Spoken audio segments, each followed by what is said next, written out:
Hello, this is Mayor Tom Broderick, and I am out at the Water Department along with some fellows here that we're going to talk to in a minute. And we're unveiling today a couple of new trucks that we're going to be able to put into service. We've been waiting for some time for this new equipment. As you probably know, the Water Department, you've probably read about it in the news lately, we've had a lot of situations where we've been trying to bring in new equipment to be able to fix our infrastructure and to make sure that we have good quality, clean drinking water for the community. And one of the things that we need, of course, are gentlemen like this that work hard every day on behalf of the city, but we also need them to have good equipment to be able to use, to be able to do their jobs the way that you all want them to do that. So this is a small step in that right direction, and we're hoping to bring on a lot more equipment in the next few months and certainly make a lot of new infrastructure improvements to help protect our safe drinking water. And I think we'll be able to get that done. We do ask you at home to let your council folks know how important it is to you that you have good, clean, safe drinking water, and to say yes to allowing us to make those investments. So with that said, I'd like to introduce to you and talk to a person you've talked to before and heard from before, Neil McKee. Neil's our superintendent, or actually director of the Water Department is your title. And Neil, talk a little bit about the importance of getting these new vehicles.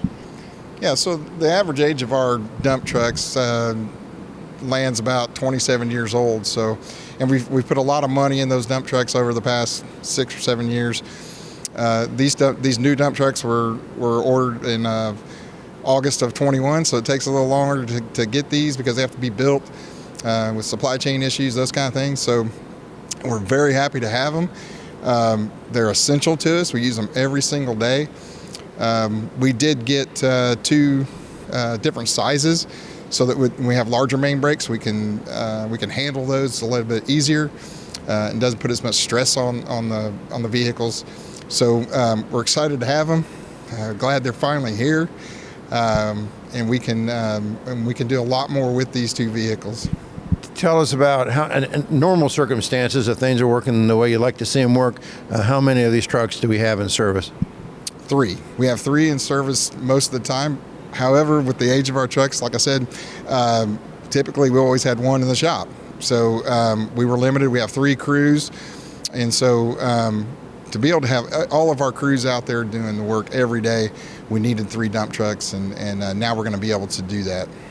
And I know a lot of people at home probably don't know, but you obviously have your normal shift, sort of the first shift, so to speak, that works.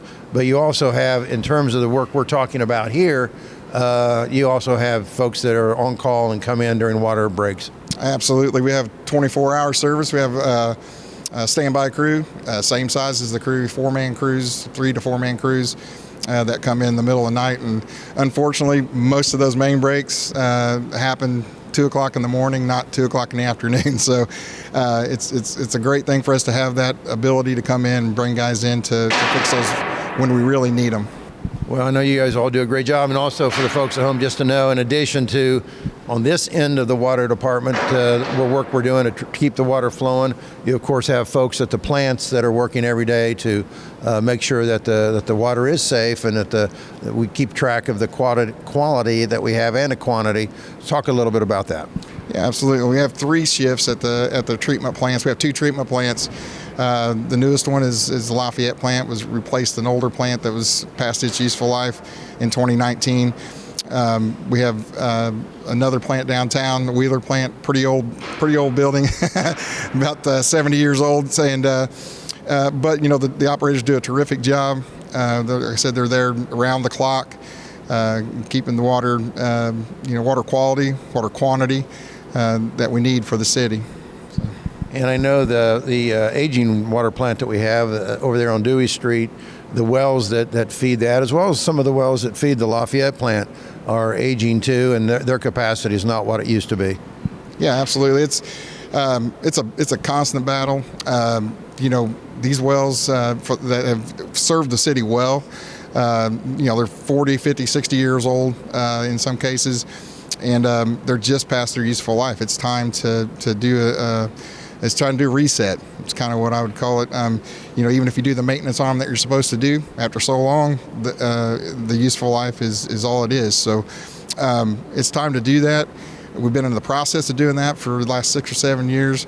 We're making some good progress, but we need to keep moving forward and to keep our system not only working for us now, but in the future.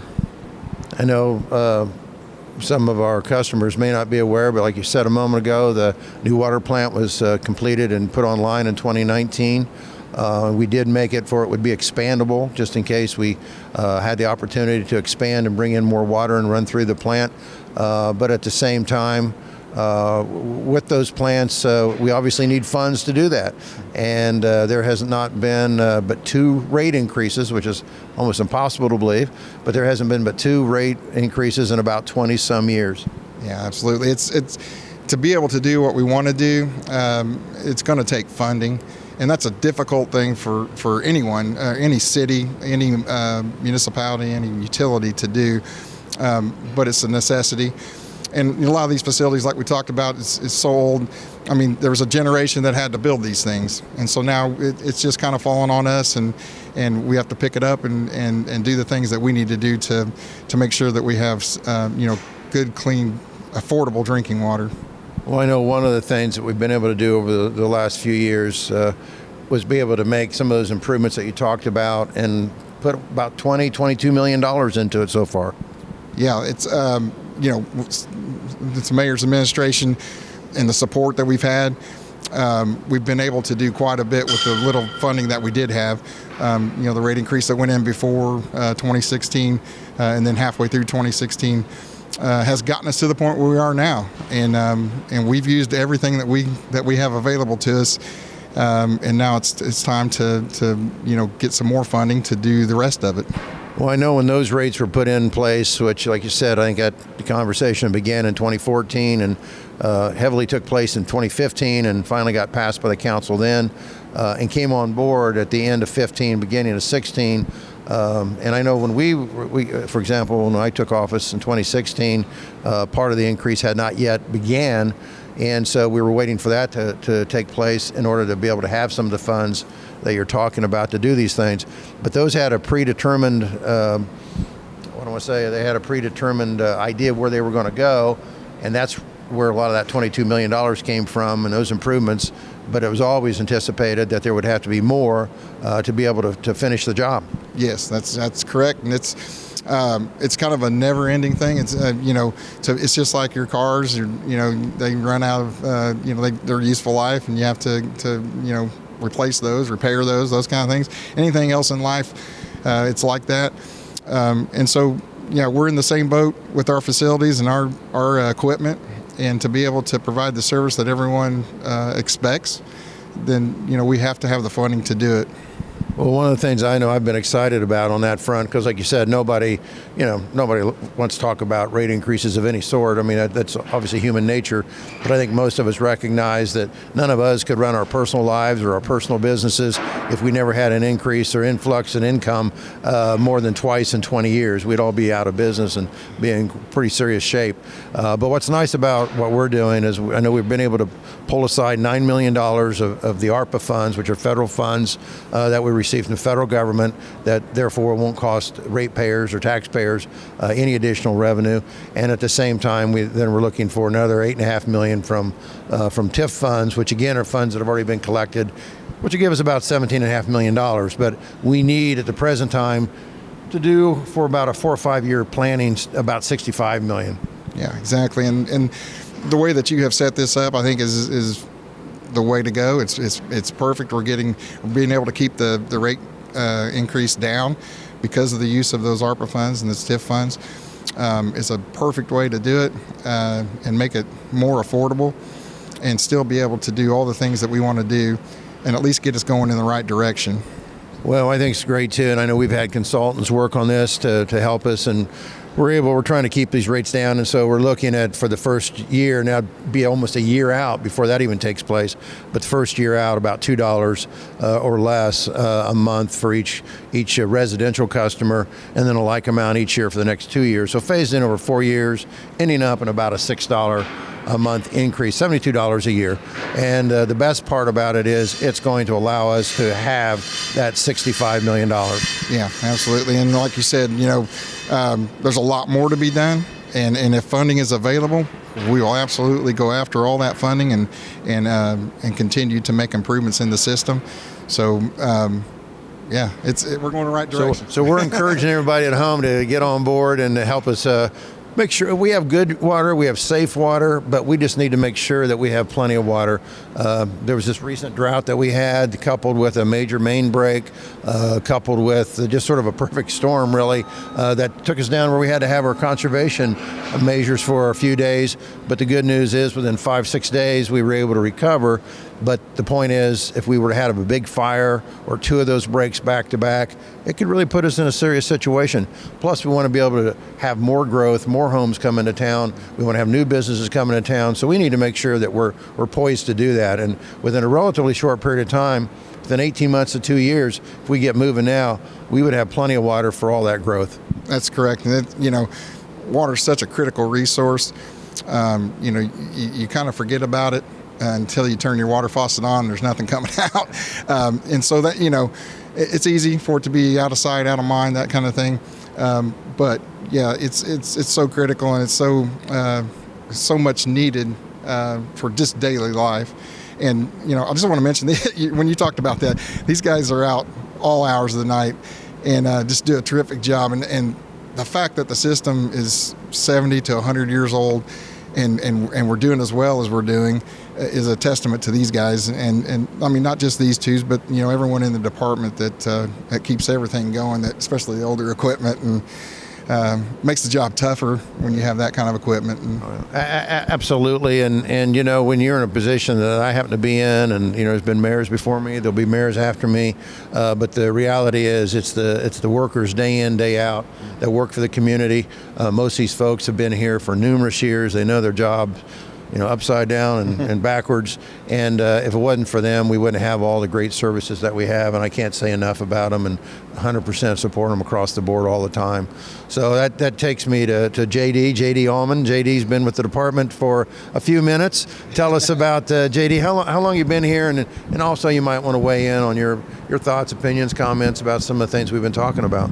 Yeah, I got 23 years with the city. I've been here probably 17 years with the water department. We're just excited to get new stuff. The whole time I've been here, we've had these old trucks, and they're due. For 23 years, you've had the old stuff. Yeah, they got their use out of them, that's for sure. Well, and talk a little bit about, people might think water department, what do you need a big old pickup truck or dump truck for? Tell us about that.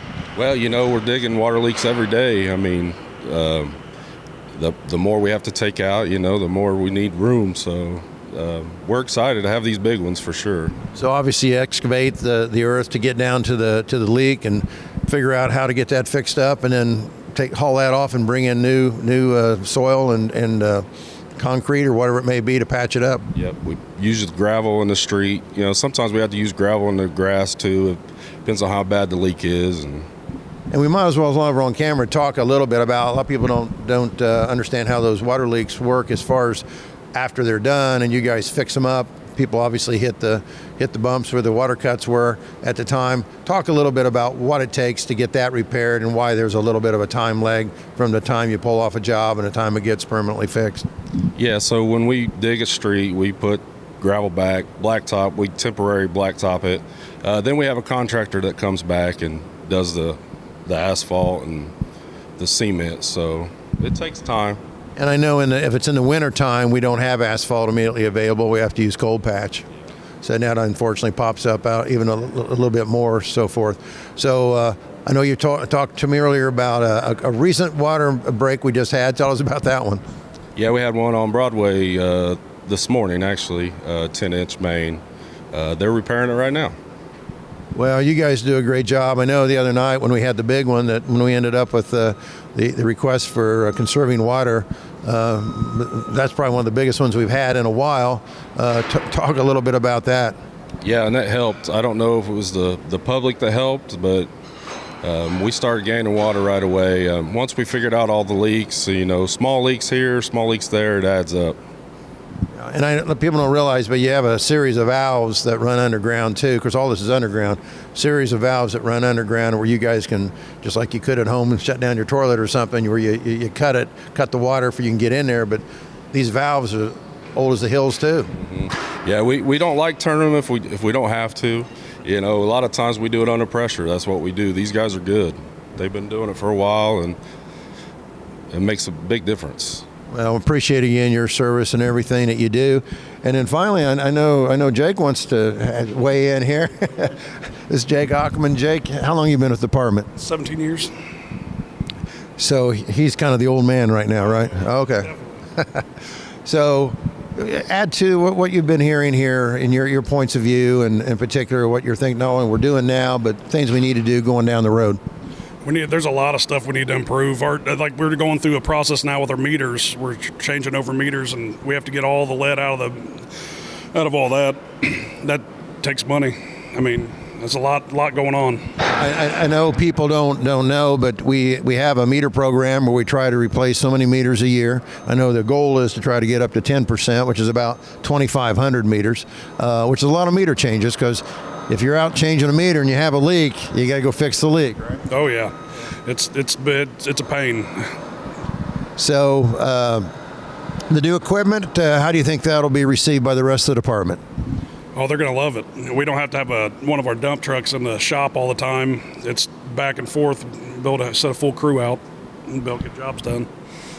Well, Jake, I appreciate your service so much. JD as well. And of course, Neil came to us. Neil was with American Water for several years, and he just an exceptional person of knowledge, as well as these two fellas. And these guys make a great team, and I appreciate so much what you all do. And we're going to continue to forge forward and support your efforts, but at the same time, get the infrastructure that we need in order to make sure that Anderson continues to move in the right direction. Thank you very much, and thank you for being here, folks. Thank you, Mayor. Thank you, gentlemen. Thank you very much. Thank you. Thank you, sir. Appreciate it.